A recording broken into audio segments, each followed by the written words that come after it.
Good evening. How are you? Hi. Hi, Joe. I'm Hi. good, thank you. Hello Yeah. from London. London, great city. How long you been there? Almost 20 years. I'm feeling very old now. It's been a while. It's been a while. All my professional life was here, so yeah, it feels like home now. 20 years in. I think that's probably home. So, what's changed in the city from when you moved there to today? What are some of the biggest things you've noticed? It's as amazing as it used to be. It's still so multicultural. It's such a melting pot full of amazing creative energy. There are still lots of cool people who dress well occasionally and who produce interesting things also occasionally. I don't know. I just love London. I think everything that I loved about it when I came is still there. It's one of the most amazing cities in the world, in my opinion. It's nice to live here, and I'm very happy that my girls have experience of growing up here. It's an amazing city. So yeah, no, it's good. I love it. I don't know, what would I complain? Can complain about government a bit. No, I think all amazing things are still very much there. It's a great place. So I think, isn't it like a British pastime to just complain about everything? That's what we do. That's what we do. That's just a conversation opener. Yeah, I think the first time I hung out with Chris Tabb in London, it was 20, I don't think maybe we hung out there too in 2022, but it was when right when Liz Truss was uh on the TV. It was her and a head of lettuce, and it was basically which one's going to last longer. And I was like, yeah, this is you guys take this pastime to a much different level. I like it. It's funny. So yeah, that's interesting. Well, anyway, I guess we kind of did things in reverse order, but I guess to kick things off, for people who don't know who you are, do you want to give a quick intro? Sure, of course. So my name is Svet. I'm CEO and co-founder of the company called the Dot Collective. We operate in services space. We specialize in building cloud native data platforms, typically for large and complex organizations who need to get their data sorted and get more out of it. We've been running it for 4 years plus now. It's been a great journey. We are, what, 80, 86, 87 people, something like that, touching hundreds. So yeah, it's been a great journey, a roller coaster. But yeah, still there with big, bold plans and ambitions. Well, that's fun. One of my favorite things to do when I talk with CEOs and founders is sort of the beginning. Like, what was it about this space that made you want to start a company? A good question. I mean, to be honest, I've always been in data space one way or the other, and I kind of one part of my career, I used to be a data architect. I can still draw boxes and I'm still passionate about data modeling. And it was like first love. And it feels like I've made the full cycle because then I went into analysis and delivery management and all kind of things. And then I worked for I started my career in JP Morgan and then I went and worked for another consultancy. Oh, that's my dog. I'm He's got, sorry. oh, he's cute. Hello. Hello, Jerice listeners. I have a dog. His name is Duke. He's an idiot. My dog, she gate crashes my show a lot, so not to worry. So yeah, and then I went and worked for 8 years. Oh my God. That's fine. I'm so sorry. This is getting embarrassing. Duke, calm down. I spent yeah, he's 1 year old, so if he's not barking, he's Oh, humping my yeah. legs. Oh, it's That's totally going fine. great. Okay, one sec. No Sorry. worries. Get out. Right. Order restored. Where I was, yeah, and then I worked for 8 years for a consultancy company called BGSS, learned a lot. Was part of Amazing Growth. When I joined them, I think there were something like 350 people, and when I was leaving, there were about 3,000 and a half. Wow. So that was grand. So yeah, I was running kind of London business division and was looking after 300 plus people, 350. So yeah, it was really, really good experience. It kind of gave me confidence because I understood how that side of business works. But I also had many ideas about how things should be done. And at some point, I just ran out of excuses, I guess, to myself. And it was also one of post-COVID realizations, which was kind of interesting time, right? And you suddenly realize that life is probably a bit shorter than you think, unexpectedly sometimes. And there is probably no point delaying things you want to do. because tomorrow might never come, or the world kind of is becoming a really crazy place. So yeah, I don't know. I decided to do it. Then I spent some time convincing my co-founders that it is a really good idea. And yeah, here we are. Had you always But wanted to we start a are, business? yeah. No. But yeah, I always say we are two idiots and a dog startup. Like our founding capital was my last bonus, like something like 5,000. But yeah, it all worked out somehow. It all works out, surprisingly. Had you always been entrepreneurial? Yeah, and I'm also from very entrepreneurial family. Well, my dad has been running his own businesses all his life, so I think deep inside me, I always knew that this is something I really want to do, and I would like to give it a go. And yeah, it just felt like the timing is right. And I also really, really wanted to focus on data and start building those lake houses. And I really believe that it is quite powerful to have. I think lots of kind of one of the problems with large kind of digital transformation, kind of classic consultancies, they get too big, and then like really interesting resourcing decisions get made, and someone needs a team to build a data solution, and someone will have React developers on the bench, and they're like, off you go, best of luck. I don't know, it just gets too diluted. Yeah. And for me, I just think that if you can do something that you're passionate about and do it well and be proud of your work and earn some cash along the way, hopefully, it's a really good life. So that's why, I guess. Well, the focus is definitely true, and consulting is one of these things. I think, especially when you're starting out, it's tempting to want to try and do everything Mm-hmm. for everybody because you're new and you need the money. To be frank, right? I think it takes a lot of discipline. I think, um, I don't know, definitely some confidence to believe enough in the vertical that you're in. Say data, I did the same thing. And um, yeah, it's a bit, but you're potentially passing up quick money, which is very vital, especially with 5,000 pounds of working capital to start out. That's not a lot. I think when Matt and I started, we started out with basically the same amount, thereabouts, because consultancies are cheap to start too, unless you're going to hire like a bunch of people out of the gate. But Yeah. if it's just you and your friends, I guess you just kind of give it a shot. But yeah, I remember starting out, it was just, what do we focus on? It was, for us, it was always data engineering, but it sounds like for you, it was always data. So that's, Yeah. But I think it also felt, I don't know, everything felt much more optimistic um, back then. Because again, I think it was this like right out of COVID and life was good again. And like it was so full of promise and possibilities. I think there was just so much of good energy and hope and determination to make it work that we really ride it that wave well. And obviously data is kind of hardly niche anymore. And this is one thing we knew we understand and know how to do well. So yeah, but yeah, as you say, I look back and I'm like, oh my god, how did we manage to pull it all? But we did. well, to grow to 80 plus people is no, that Mm. that's doesn't happen by accident. Walk me through that. Walk me through this. What was it like hiring your first employee? It's a very good story. I was very lucky because I was obviously knew quite a lot of people from the previous place where I worked. And everyone knew me because I was like head of delivery for kind of a London office. And I was just so lucky having that trust. So when I said, well, I'm starting a new thing, like some people came for beers and for coffees, and I will be forever grateful to like first 10 who came over, because it's very different, I think, level of risk joining something which is literally two idiots in a dog startup and something that has a few clients and a few projects. And yeah, I'll be forever grateful to those few people who came on board. I won't hide, like they came, we worked together before. I always say like there are quite a few people at the Dot Collective whom I've hired more than once in my life.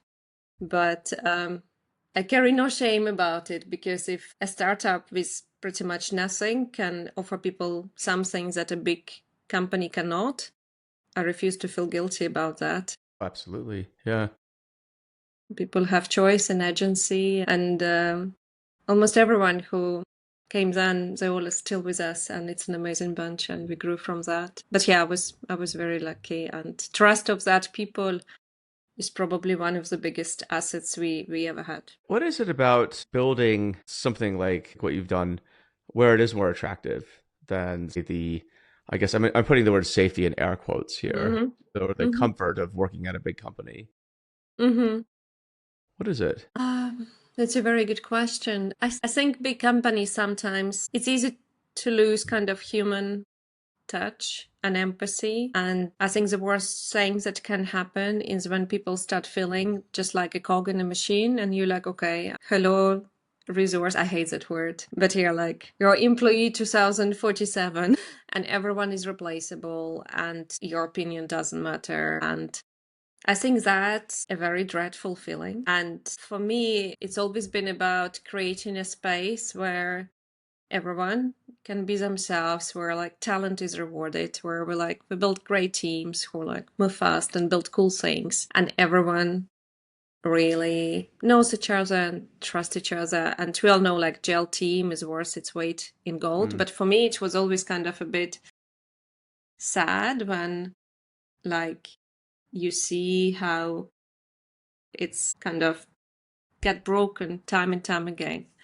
Um, but I really wanted space where things are a bit different and where I always say it's very easy to get a job offer from the Dot Collective. Like you really need to be like really good at what you do and you need to be a nice person and then it's fun.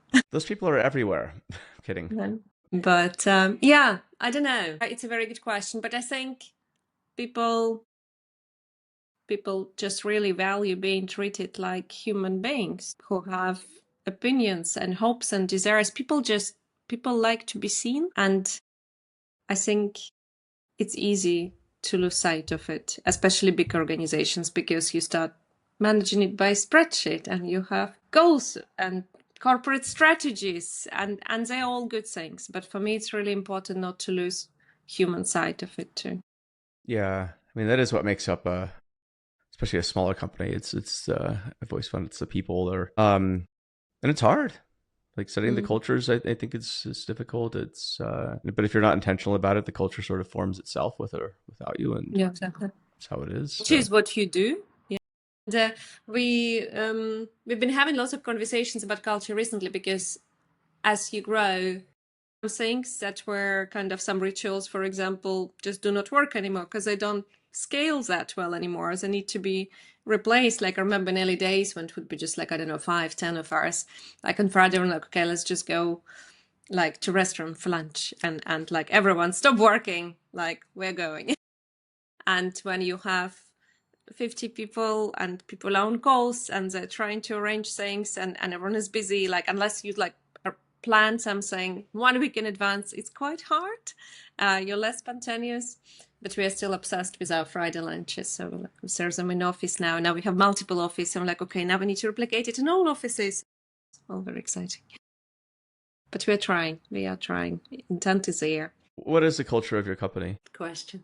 I'm terribly A good biased, question of for course. the evening. Yeah. Yeah, I don't know. You should be asking. You should be asking my guys and girls.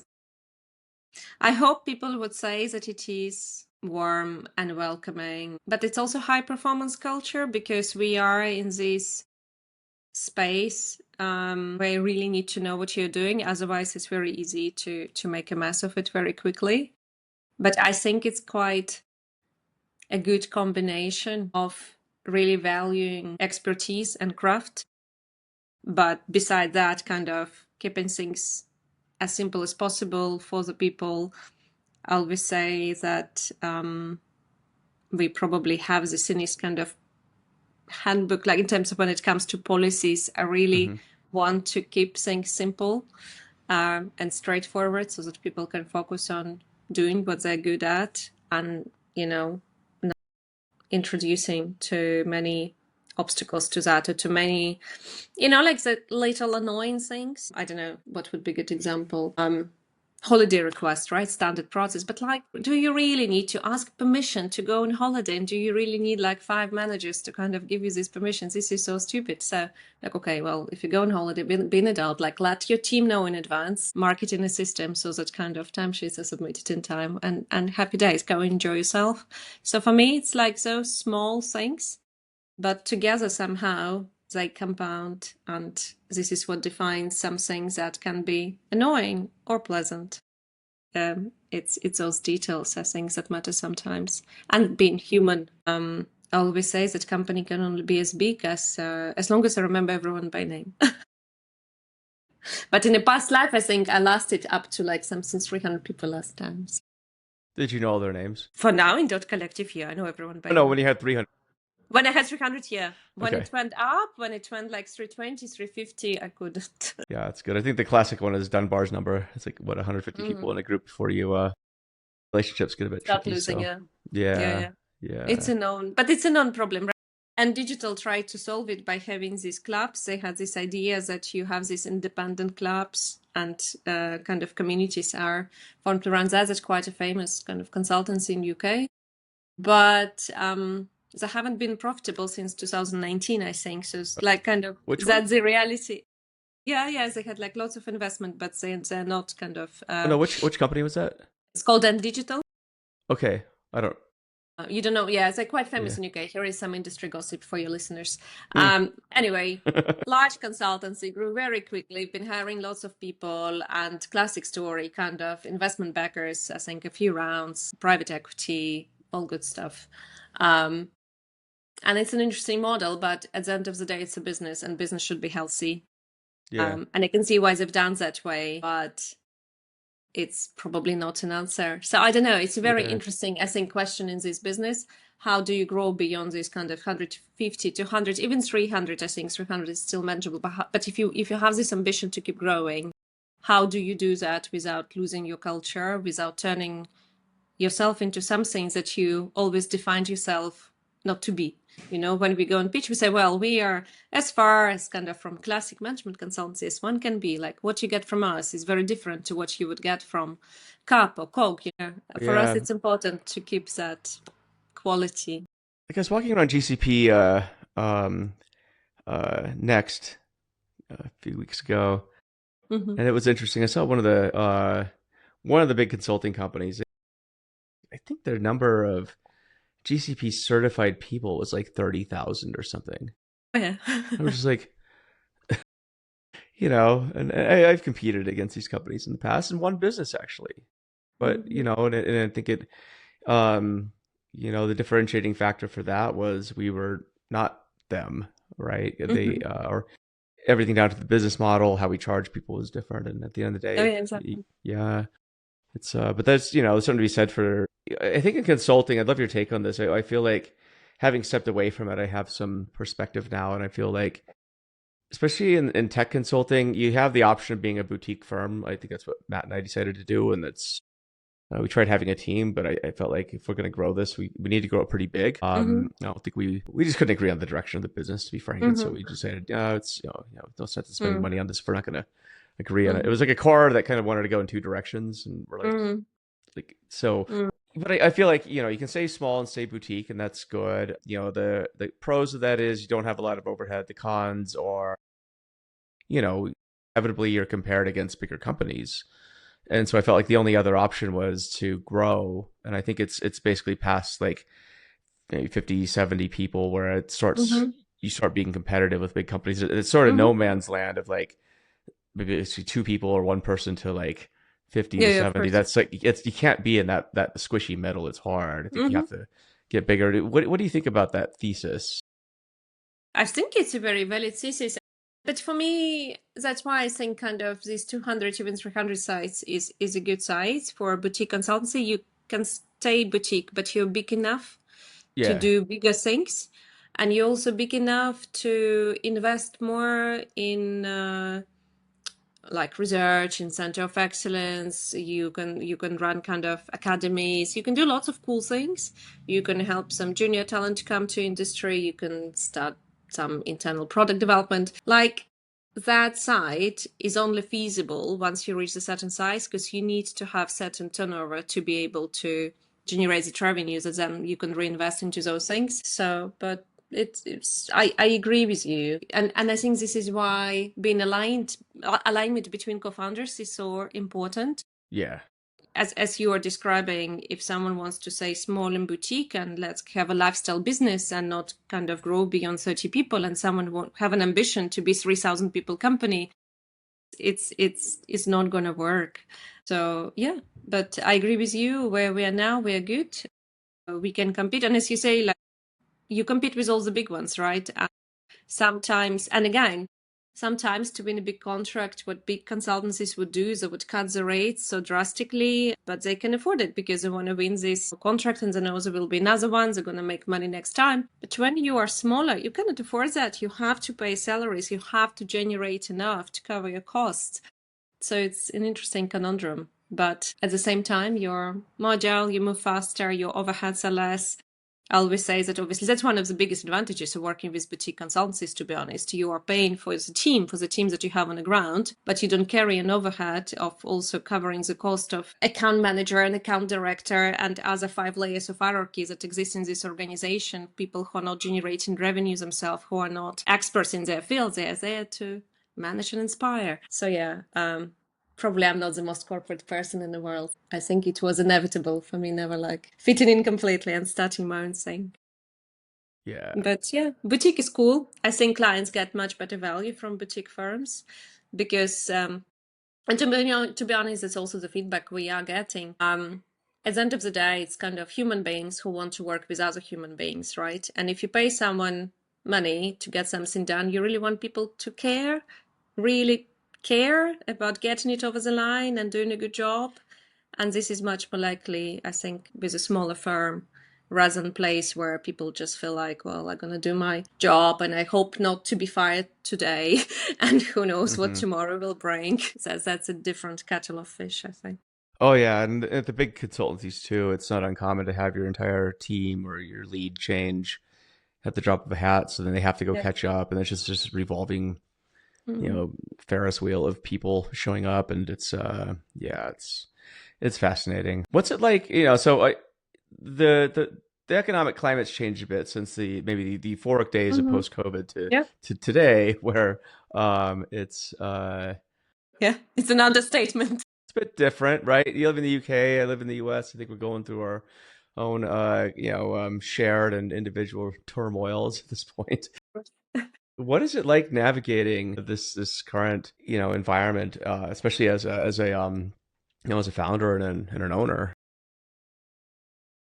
Well, it's not easy, I think, just because we are dealing with so much uncertainty. So is the whole industry, so are our clients. And of course, everyone can feel the pressure, but I wish I had a crystal ball or some, silver bullet answer. But all I know is that all you can do is focus on doing what you do as well as you can, be strategic, make sure that for every engagement, like that's what we always try to do. And now I think it's even more important than ever for everything that you got involved with, like really trying to understand the end goal and actual way to demonstrate results, not in, here it is, we've built something, but it should deliver some tangible outcome. I'm always that annoying person who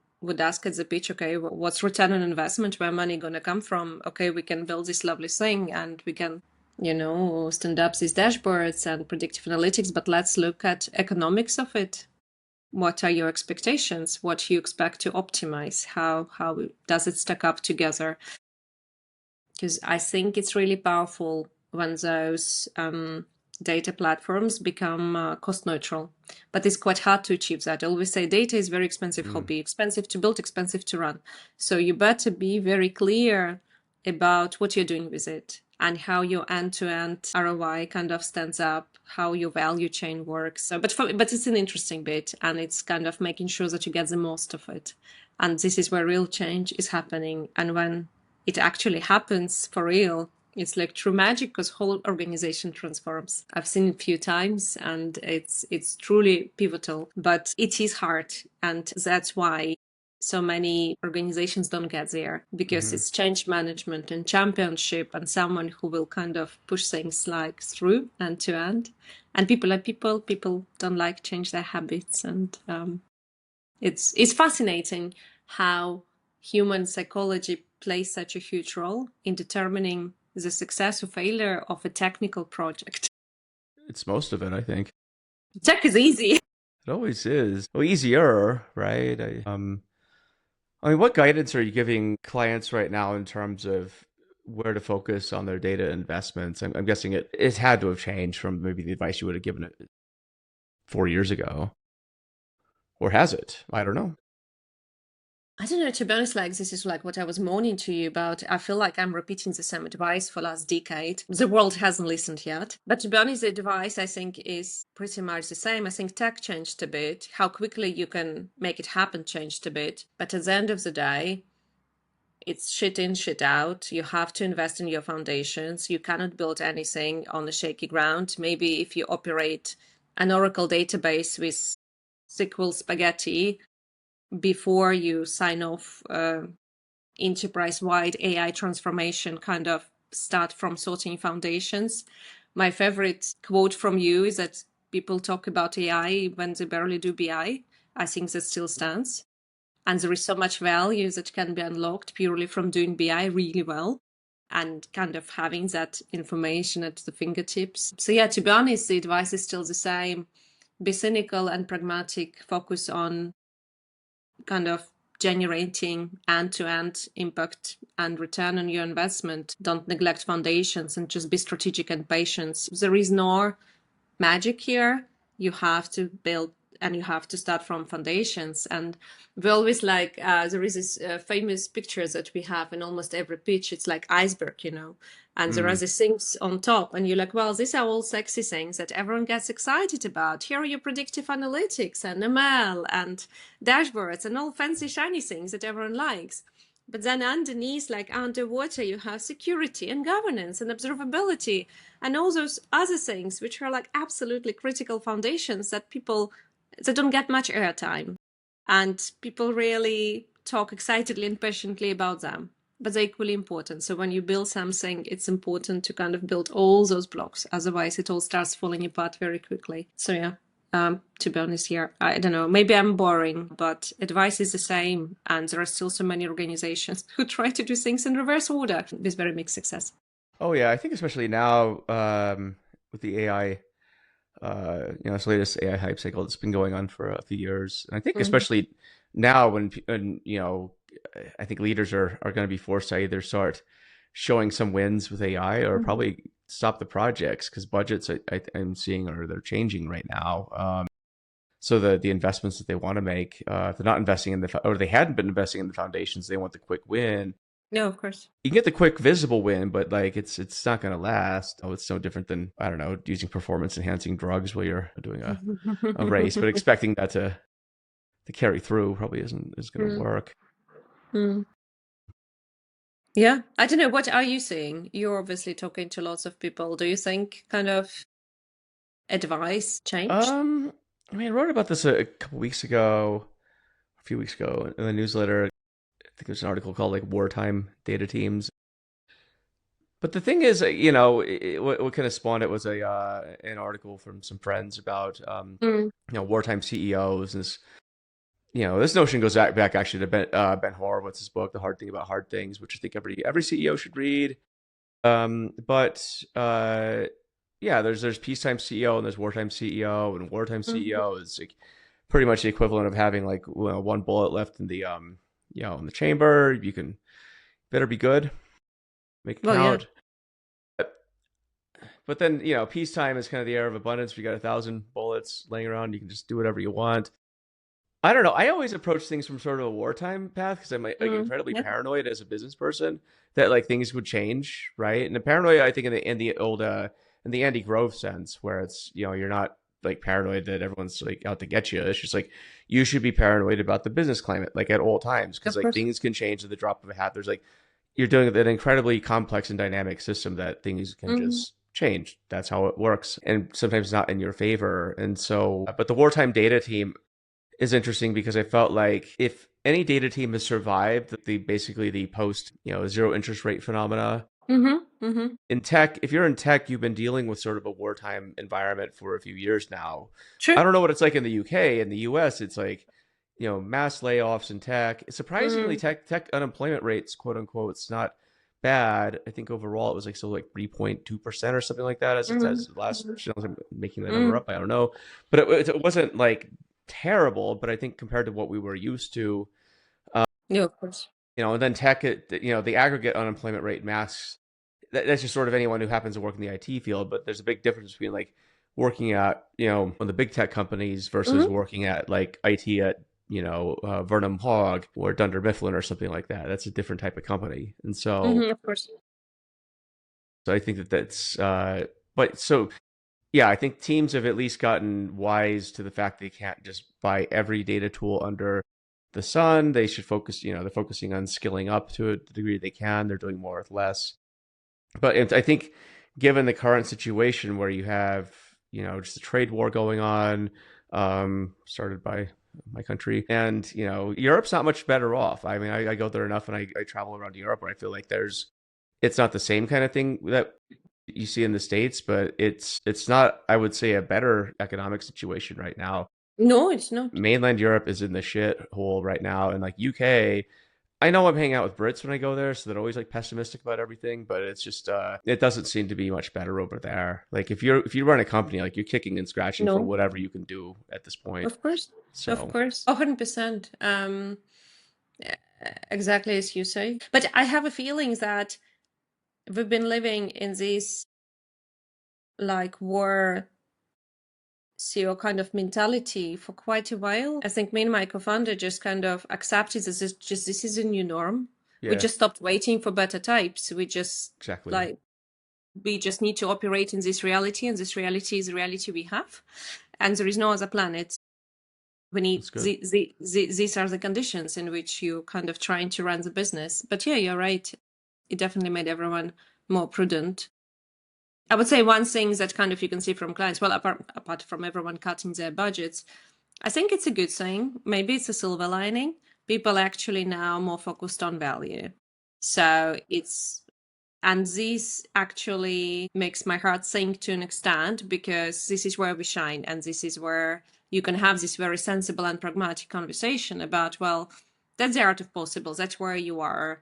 That's how you can get where you need to be. And that's the kind of shortest route, but pragmatic one that will build you foundations that you will use for years to come. And that's a conversation I always liked. So now I'm having more of those, maybe for a bad reason, because everyone is super stretched and like on the edge, but they're good conversations. How do those conversations go? I mean, sometimes you win, sometimes you lose, as always, I guess. But I think now people focus on the right thing, and this is refreshing.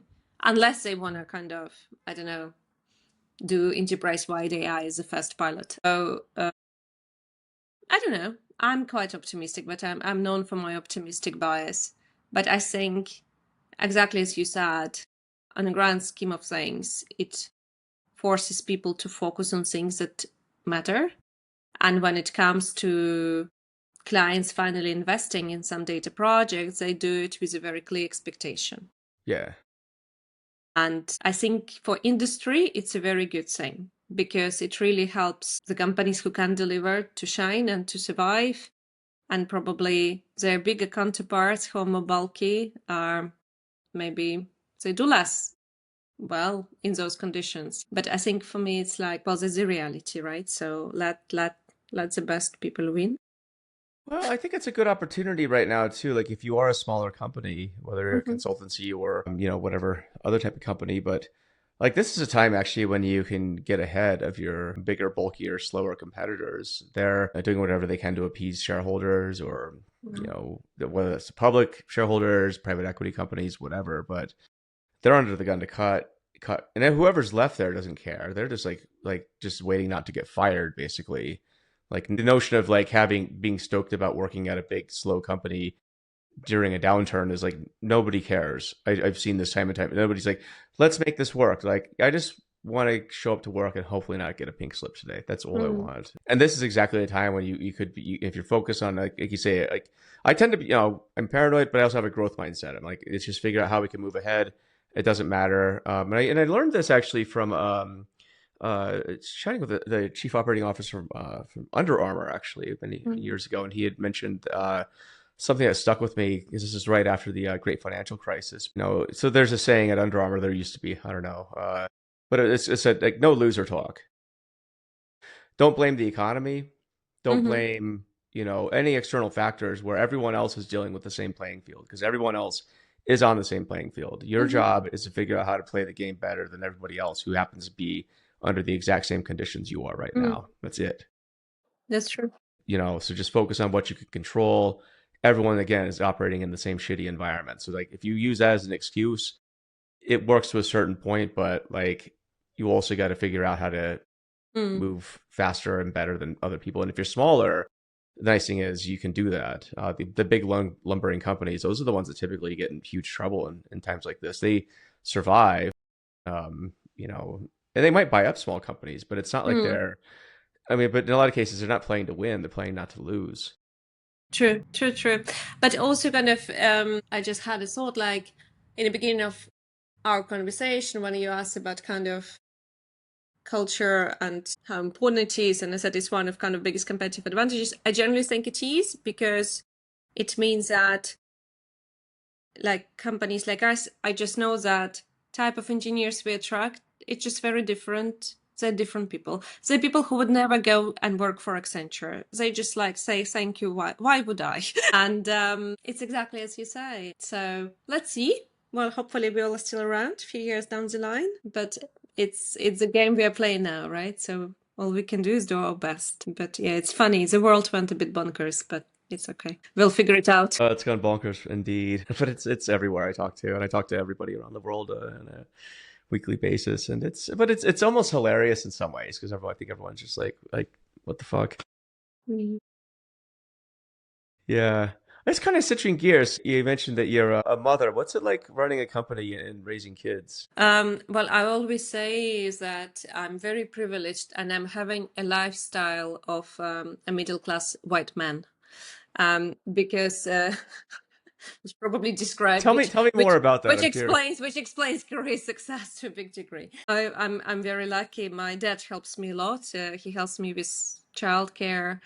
And I cannot explain what difference it makes when you come home and the children are looked after and Mm, there is a dinner waiting for you on the table, and it makes a difference. And I just know that for um like there is this narrative, right? And being a woman and trying to kind of do everything is not an easy ride. Probably kind of being a man and trying to do everything is not an easy ride either. But there is this history of patriarchy and social expectations and all kind of shit that women kind of have like surrounding them from whatever it's a very like little age. But I just accepted that you cannot have everything at the same time. There are times in life when you need to prioritize certain things. But I know there are lots of women probably out there who would say that they would never want the life I have because you don't see your kids so much and it is so important. And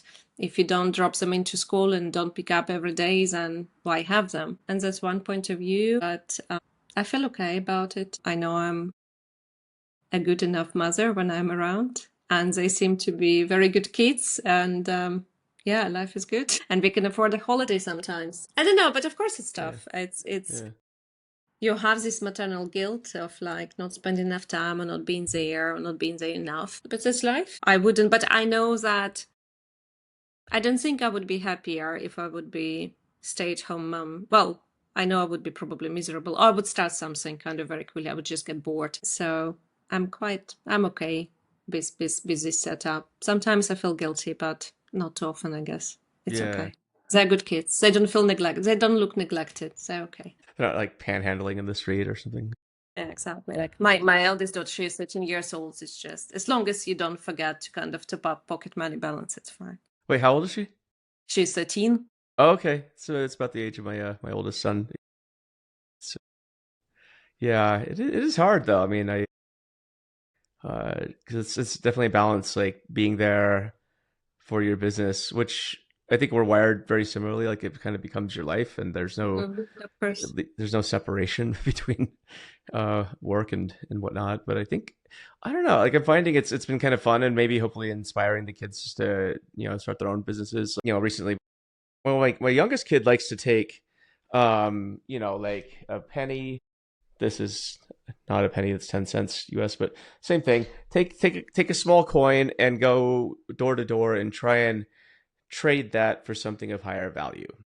And so Right. he did that the other week, and he came back home within an hour with a really nice bike, like a really nice bike. Wow. He traded the coin for like a handful of beans, and then he went and got like a, I don't know, pizza slicer, then a few other things, Right. and then like, so Fascinating.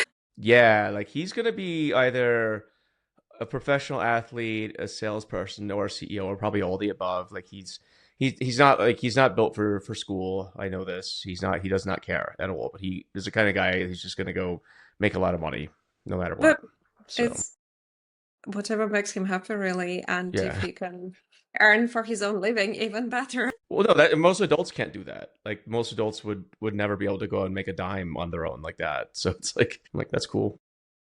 Yeah. I think our kids have a lot to teach us. It's these new generations, they are amazing.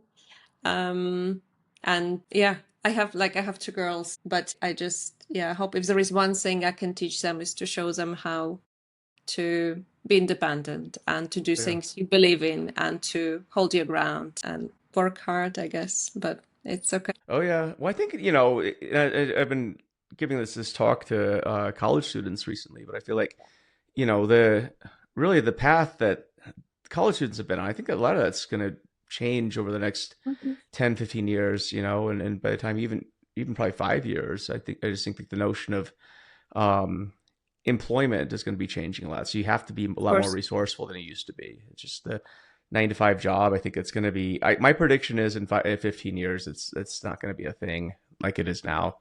Hmm. So the kids have to be able to adapt Yeah, to whatever that means. of course. But I think it's quite scary, to be honest, to be a teenager now because like these paths, they don't exist anymore. Like university, okay, good for social network, kind of actual the way how things are taught, the system of knowledge, its applicability, it's all up in the air to an extent. Hmm. And given financial burden, kind of in UK, you go to university 4 years later, you have 50,000 debt, and you are just starting. You don't even have a job yet, and it's not guaranteed. So you spend like first 15 years of your professional life paying it off, and then you, Yeah. I don't know, get yourself a mortgage. And it's very stressful, I think, for kind of young people these days, because at least before you had this promise and lure, like, well, play by the book, play by the rules, Hmm. go like have good marks and get to a nice uni and get a nice degree, and then you're going to have a career in tech. Hooray, you're going to have a good life. But now none of that is guaranteed, and this promise completely evaporated. And like, do I go to the uni? Don't I? Is there a better way? Like, but on the other hand, it's probably lots of things are accessible, and the world is full of possibilities. There's a lot more possibilities. I just think it's the rigidity of I think how we probably taught our kids Hmm. too. Like, go to school, get good marks. I mean, for my kids, I tell them you get straight A's just in case, right? Or I'll ground you. That's how that is. So even the one that doesn't like school, he still knows he has to get good marks. So I'm like, if you're gonna be there, at least put the effort in. Don't just phone it in. But at the same time, my oldest kid, he wants either be like a lawyer or a dentist because he's like AI's probably not going to do, especially dentistry. And I'm like, Dentistry great is a living, do it. beautiful opportunity. I think plumbing and dentistry, I think, are two last resorts. Yeah, yeah, exactly. So, oh man, working in tech too, I sometimes just want to go back to just working construction some days. I'm just like, it's so much more fun. You just leave your work home with you. You don't have to worry about anything. It's I just go grab a beer and just go hang out. So, kind of closing out, like, what are you interested in, or what are you excited about over the next year? surviving. Okay. Very interested in surviving and business doing well and everyone being relatively happy. What I'm interested in, a very good question. In spite of all my skepticism about people's interpretation of and like jumping on AI bandwagon, it is exciting. It is generally exciting and powerful, and and now we're seeing and we're helping some organizations with um, moving to a stage when you can maybe not fully agentic AI yet, but getting there, and you can kind of see the value. And we are getting to the point of like having real applicability and understanding. And actually, there are proven use cases, and it is a wonderful, wonderful thing. So for me, I think the exciting bit is moving from hype to real life, and it is a cool technology. It's really cool, and it democratized so many things. And we've been talking for what, like, since I've been in industry for 20 years. For all these 20 years, we've been talking about democratizing the data. Are we going to Right. teach business users SQL? No one learns SQL, and no one ever will. But actually, people being able to talk to their data in human language, and this human language being interpreted accurately enough to give sensible answers and accurate answers most of the time. It's fascinating. Yeah. It's a game changer. So I'm quite excited about things like that. That's super cool. Yeah, me too. It's We having a shall lot of fun with persevere. AI. We shall persevere. Well, Svet, good chatting with you. Probably see you around in the UK at some See point. you in So, London. See you in yes, yes, London. Yes, see you right soon. on. Awesome. Okay. Have a Thank good you. night. Have a bite. Thank you.